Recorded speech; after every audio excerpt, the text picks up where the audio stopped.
톨스토이가 쓴 소설 사람이 무엇으로 사는가라는 책이 있는데요.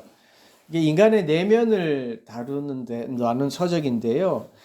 이게 기독교 서적인 것 같아요. 기독교 서적이죠. 그러니까 주인공이 하나님의 명령을 어긴 벌로 천사 미가엘이 이제 이 땅에 내려오죠. 근데 젊은 구두 수선공이 그 젊은 청년을 날개도 떨어지고 인간이잖아요. 그래서 거두어 들여서 같이 이제 구두 수선공을 하면서 천사가 인간의 세계를 바라보면서 어떤 깨달음을 얻는 그런 건데요. 그래서 인간이 무엇으로 사는가를 봤을 때 이제 이 미가엘 천사가 이게 사랑이라는 걸 일상의 사랑이라는 걸 깨달아요. 그런 과정 중에 어떤 부분이 있냐면 처음에 이 구두수선공이 이제 집에 이 청년을 데리고 갔을 때 아내가 막 화를 내는 거예요. 한 끼 먹을 것도 없는데 사람을 데리고 오니까 막 화를 내요.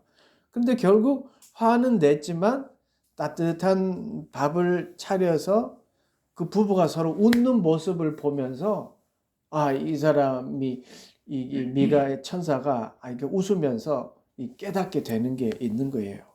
그러니까 그런 웃는 모습을 보면서 인간은 일상의 가운데 사랑으로 삶을 살아가는구나라는 것을 이제 깨닫게 되는 거예요.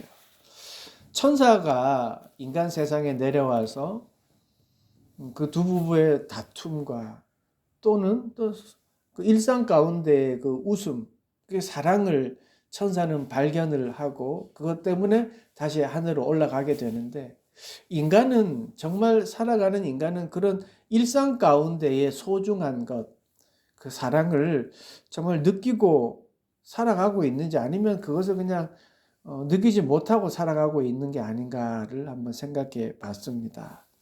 오늘 본문은요, 그런 삶의 가치에 관한 말씀입니다. 예수님의 가르침은요, 늘 새롭습니다. 이 새롭다는 의미가 뭐냐면 많은 시간이 흘렀음에도 불구하고 그 가르침이 새롭게 다가와요. 당시에 예수님의 말씀을 들었던 사람들도 아마 그 가르침이 새롭고 놀라웠을 거예요. 아마 받는 충격은 대단했을 거예요. 왜냐하면 오늘 본문 말씀도 그 부분이거든요. 그 당시에는 사람을 평가하는 기준이 뭐였냐면 출신 성분, 그리고 그가 무엇을 하느냐, 그리고 노동력을 가지고 있다면 노동력을 얼마만큼의 노동력을 할 수 있느냐가 그 사람의 평가 대상이었습니다. 그런데 예수님은요, 그게 아니라 한 사람을 평가할 때 그 존재 자체로 평가해야 된다라고 이야기해요. 그러니까 기존에 있는 그 당시의 가치관을 완전히 뒤집는 거예요. 당시 유대인들은요, 그 행동 윤리가 할라카라고 하는 거였어요. 할라카는 유대 종교 관습의 법이었어요. 법. 종교 윤리였어요. 그래서 그 할라카에는 행동 규정이었어요. 예를 들어서 이런 거예요. 엘리베이터 주일엔 안식일은 노동을 하면 안 된다. 근데 그 엘리베이터를 5층 이상 버튼을 누르는 것은 노동이다. 이런 규정. 또 우리가 잘 아는 식사 규정이 있잖아요. 코셔. 그 코셔를 만드는 게 할라카였단 말이에요. 그러니까 그런 규정들을 만들어 놓고 사람을 평가하고 그 규정을 잘 지키면 믿음이 좋다. 이런 것인데, 근데 주님은 사람의 평가를 다르게 하는 거예요. 그 예수님의 가르침은요, 그런 그 유대인들이 가지고 있는 그 규정들을 뛰어넘는 거예요. 안식일에 배고파서 제자들이 밀밭을 지나가다 밀을 까부셔서 먹었잖아요. 근데 그거를 비판하니까 아니 배고픈데 먹는 게 뭐가 잘못됐냐? 안식일보다 사람이 더 중요하다 이러셨어요. 또 안식일에 아픈 사람을 어떻게 그냥 내버려 두냐? 안식일을 보다가 한 생명이 먼저다. 이렇게 말씀하셨습니다. 그러니까 예수님은 이상적인 어떤 가치를 말씀하시는 것이 아니라 일상의 가치를 말씀하셔요. 예수님이 말씀하는 사랑은요, 뭐 우리가 그냥 이상적인 어떤 잡을 수 없는 사랑이 아니라 일상 속에서 찾는 사랑을 예수님은 우리에게 가르쳐 주셨습니다.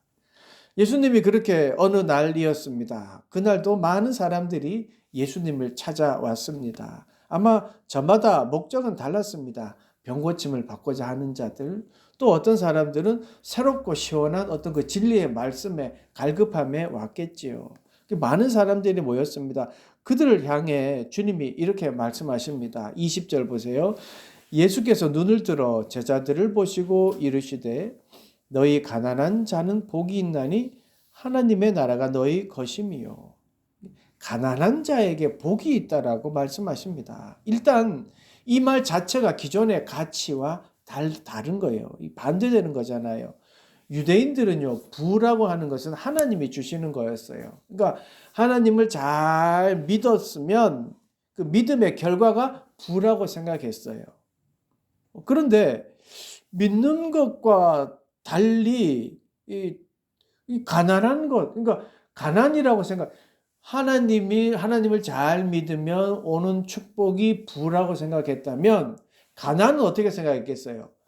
뭔가 내가 잘못해서 하나님이 벌을 내렸다라고 생각했겠죠. 그런데 이 지금 가난과 질병은 하나님이 벌이다라고 생각하는 기존의 가치관 속에 예수님이 하신 말씀이 뭐예요? 가난한 자는 복이 있다라고 말씀하셔요. 예수님께서 성경의 해석이 잘못되었다, 이거를 비판하시려고 이 말씀을 하셨을까요? 만약에 그게 목적이었다면, 율법학자들이나 할라카를 좌지우지할 수 있는 어떤 그런 높은 지위에 있는 사람들을 찾아가서 토론을 했겠죠. 그런데 그게 아니에요. 말씀을 신중히 살펴봐야 될 이유가 이제 여기에 있는 거예요. 이 말씀은요, 하나님 말씀은 어떤 때는 한 사람, 그 사람에게 하시는 말씀이기도 하지만 이 말씀은요, 시대와 공간을 초월해서 모두에게 하는 말씀이기도 되는 거예요. 자, 오늘 한번 자세히 보십시오. 이 말씀을 듣는 대상이 누구입니까? 예수께서 누구에게 눈을 들어 제자들을 보시고 하시는 말씀이에요. 그러니까 제자들에게 선택받은 제자들에게 하는 말씀이에요. 제자들에게 사도라고 칭함을 하셨어요. 13절 오늘 이제 본문 전에 보면 12를 택하여 사도라 칭하셨으니 했어요. 그러니까 제자 12를 택하시고 그들을 사도 뜻이 뭐예요? 보냄을 받은 자예요. 보냄을 받은 자. 그러니까 택하시고 보내려고 하는 그 사역자. 그러니까 복음을 일상 가운데에 전해야 될 그 보냄을 받은 자들에게 지금 말씀을 하고 있어요. 제자들을 택하시고 왜 사도라고 또 다시 말씀하셨을까요? 그러니까 보냄을 받아서 그들에게 할 일이 있다는 거예요. 이게 여기에 또 의미가 있는 거예요. 예수님이 택하시고 보냄을 받은 자들, 예수님이 택하시고 하나님의 자녀로 살아가라고 말하는 자들. 당시에 제자들을 예수님이 택하신 기준이 뭐였을까요? 제자들이 능력이 있었나요? 그들이 재능이 있었나요? 사회적으로 유명세가 있었나요? 그렇지 않았어요. 그냥 주님이 택했어요. 주님을 따르려고 하는 자들을 중에 택하셨어요. 그리고 보냄을 받은 자라고 부르시고 택하시고 보내셨어요. 가만히 한번 생각해 보세요. 일방적으로 주님이 택하시고 보냄을 받은 자라고 부르셨어요. 주님께서 우리 한 사람 한 사람을 일방적으로 선택하셨어요. 우리의 무슨 조건이 있어서 잘나서가 아니에요. 일반적으로 택하셨고 그리고 우리를 하나님의 자녀로 삼아 주셨어요. 그럼 이게 뭔 말이에요? 제자들에게 지금 너희들에게 내가 보는 제자라고 했지만 사실은 이거는 시공간을 뛰어넘어서 모든 믿는 자에게 하시는 말씀이에요. 제자들에게만 하신 것이 아니라 그 제자들과 거기에 있던 무리들 그리고 더 나아가서 지금 우리에게 하시는 말씀이 바로 오늘 이 말씀인 거예요. 그러니까 모든 믿는 자들에게, 일상을 살아가는 모든 자들에게 하시는 말씀이 이 말씀인 거예요. 그들에게 하시는 말씀이 가난한 자는 복이 있다라고 말씀하시고, 그 가난한 자는 하나님 나라가 너희 것이다라고 하시고, 그다음 21절 보세요. 지금 줄인 자는 복이 있나니 너희가 배부름을 얻을 것이요 지금 우는 자는 복이 있나니 너희가 웃을 것임이요. 지금이라는 단어로 시작돼요. 왜 지금 줄인 자, 왜 지금 우는 자라고 하셨을까요?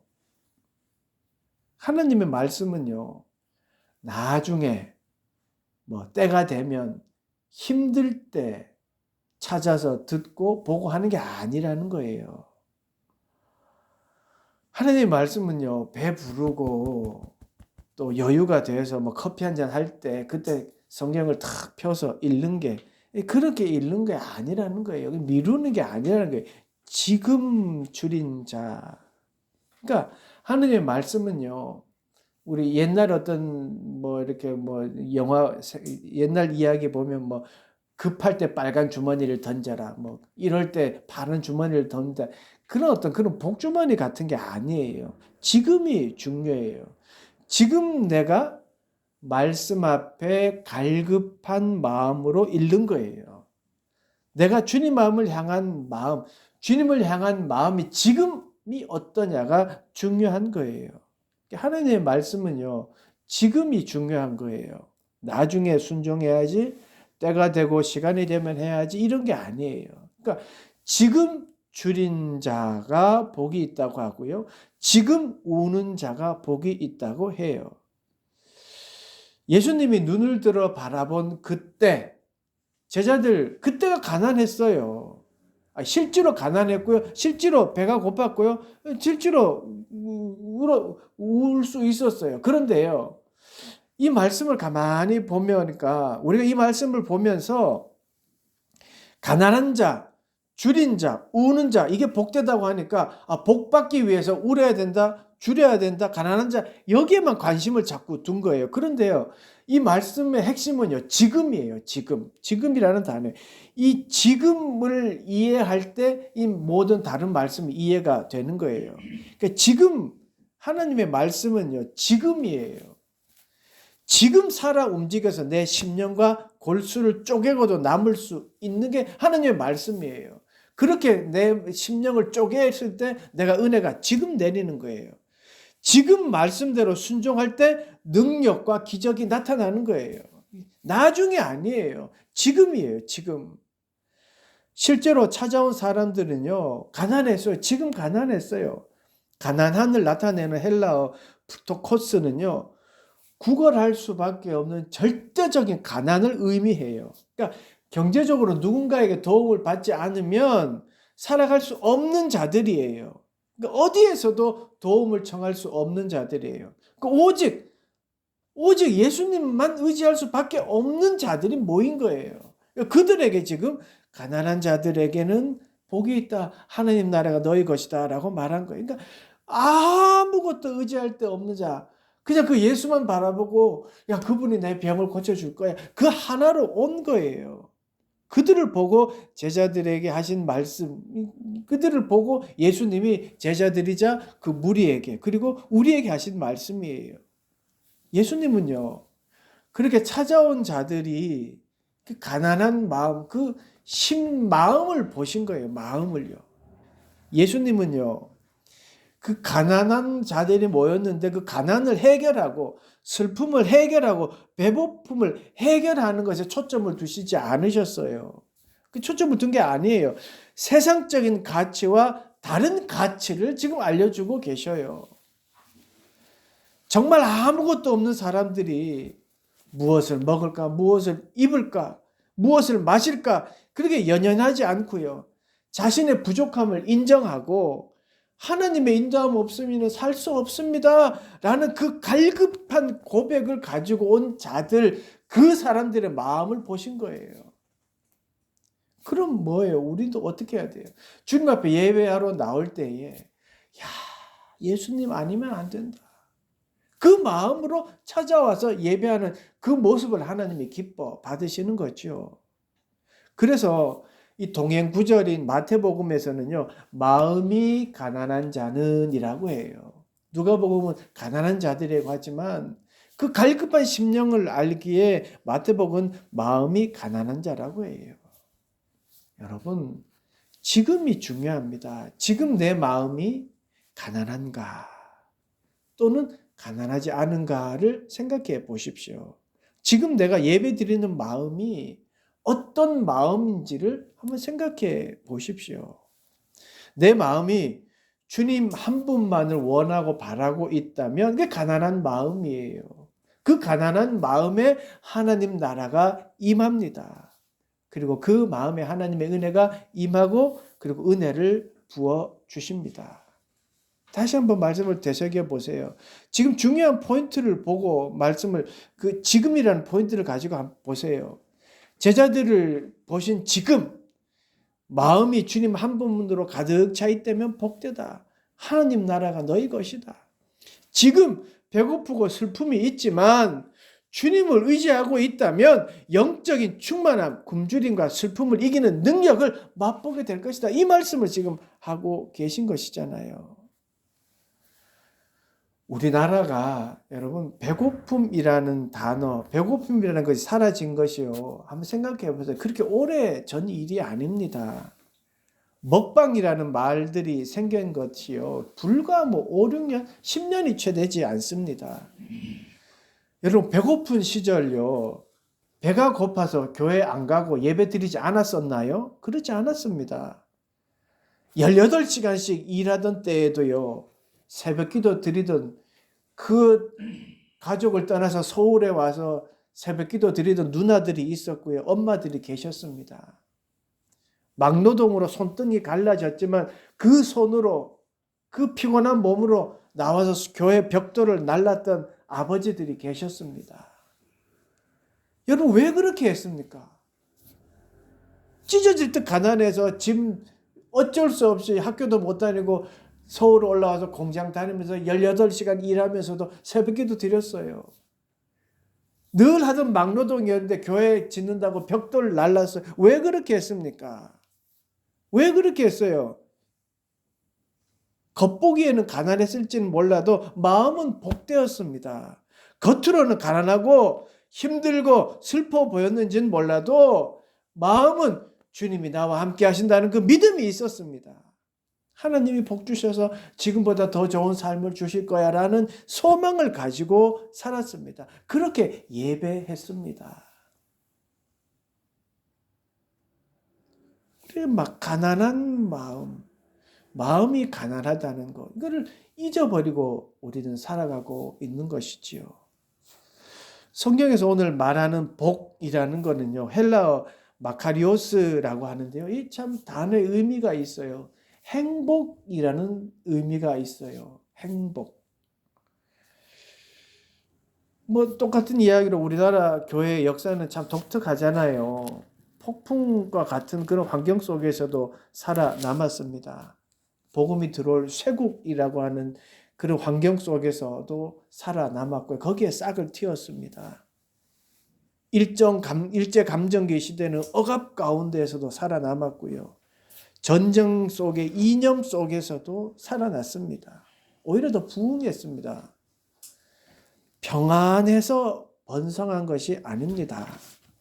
가난과 배고픔과 슬픔과 걱정 속에서도 부흥 성장했습니다. 돌이켜보면요. 말씀대로 살려고 하는 그 가난한 마음, 그 순수한 마음이 있었고 그 믿음이 있었기 때문에 그 순수한 마음들이 모여서 예배드리고 기도하고 그런 시절이 있었기 때문에 또 그 시절에 행복했다라고 느끼고 실제로 행복했기 때문에 지금 우리가 이렇게 편안하게 예배하고 있습니다. 우리는 원어를 조금 읽을 줄 안다고 새롭게 번역된 성경을 많이 읽었다고 해서 좀 성경적 지식이 많아졌다고 해서 좀 거들먹거리고 성경 이게 해석이 이렇다라고 거들먹거리는 그런 교만함이 우리 마음속에 찾아왔습니다. 뭐 우리 지금 교회 식당이 없지만 교회 식당에 봉사하는 사람을 생각하지 않고 반찬이 어떻니, 삼찬이 되지 않니, 이런 소리 하는 그런 우리가 되어 버렸습니다. 예수님이 말씀하신 너희 가난한 자는 복이 있나니 라는 말씀을 정말 많은 성경적인 지식이 있지만 정말 잘 이해하고 있는지를 되돌아봅니다. 사랑하는 여러분, 하나님의 인도하심을 믿고 사는 지금 이 순간, 하나님이면 만족합니다. 하나님이면 하나님이 도와주지 않으면 안 됩니다. 라고 하는 이 순간, 그 마음이 드는 이 순간이 행복입니다. 가난, 배고픔, 슬픔, 모두 우리 삶 가운데에 중요하다고 여기지만 진짜 중요한 것이 아닙니다. 그것보다 중요하고 우리를 행복하게 만드는 것은 내가 지금 주님을 의지하고 있는가, 이 사실입니다.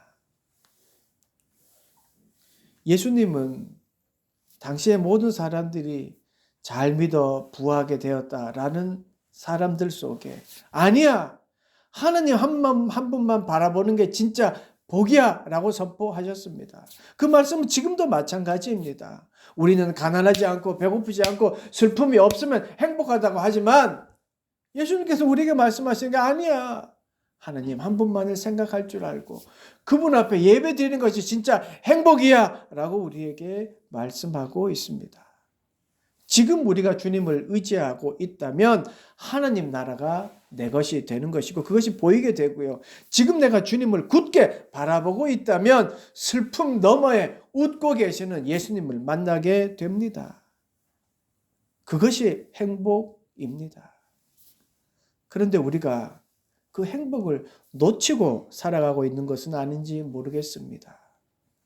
지금 내 옆에 있는 가족, 지금 내 옆에 있는 공동체 식구들, 그것에 감사하지 않고 있다면 오히려 먼 곳에 있는, 영원히 잡지 못할 그 행복을 바라보면서 그냥 허우적거리며 살아가고 있는 것은 아닌지 모르겠습니다.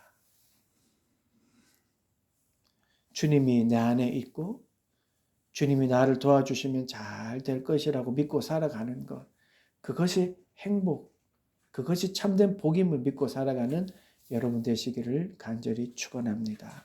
기도하겠습니다. 하나님, 진심으로 주님을 의지하고 있는지 우리 스스로를 되돌아봅니다. 아무것도 의지할 것이 없던 가난한 자가 예수님만을 의지했던 그 마음으로 우리가 살아갈 수 있도록 도와주시옵소서. 늘 우리와 함께 하시며 복을 주셨고 행복을 허락하셨는데 여전히 내가 생각하는 그 행복을 추구하며 헛된 것을 쫓고 있는 것은 아닌지 우리 스스로를 되돌아봅니다. 주님, 우리를 불쌍히 여겨 주시옵소서. 지금 이 순간 주님이 주신 복을 누리는 그런 지혜를 허락하여 주시옵소서. 자립 청소년들에게 주님의 복을 누리는 은혜를 허락하시고 질병과 아픔 가운데 있는 이들에게 병고침의 기적을 보여주셔서 믿음으로 인도해 주시기를 하나님 기도합니다. 그리고 질병의 무거운 짐 때문에 지금 주신 복을 잃어버리지 않도록 하나님 그들을 회복시켜 주시옵소서. 한 주간 우리 모두가 주님을 의지하며 주님이 주신 행복을 마음껏 누리는 우리 모두가 되도록 인도하여 주시옵소서. 예수님의 이름으로 기도드리옵나이다. 아멘.